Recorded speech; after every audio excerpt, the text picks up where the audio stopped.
These stairs are a symbol of progression. Each step is an advancement that gets us closer and closer to reaching the top. But the first step in that journey is to start learning.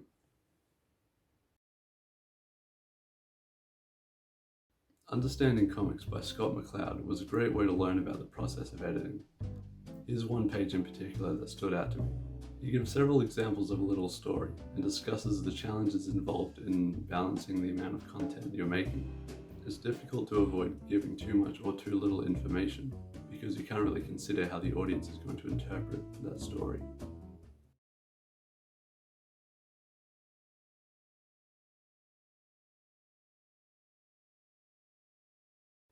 The same idea was discussed in the Week 3 lectorial in relation to the purpose of editing. The gap between shots is a space where the viewer adds to the story themselves. We don't edit to fix things, we edit to break things.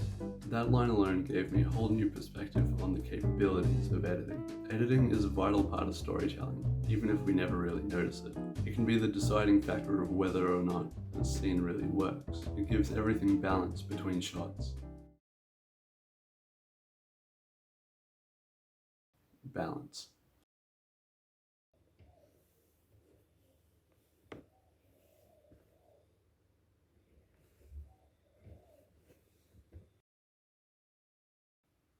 Balance in media isn't something I've explored as best as I can. I haven't given enough thought to how well my work flows, so it often ends up inconsistent. I think if I find a certain method or style to work with, that can hopefully improve the quality of my videos, as well as the confidence I have in making them. That'll be an improvement, which is also progress. It'll take me one step further, which will gradually bring me closer and closer towards being the best I can be in media.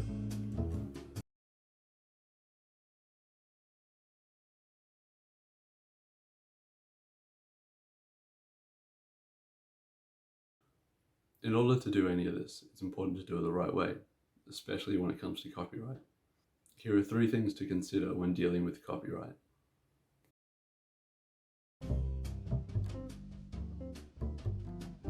First, find how the piece should be referenced.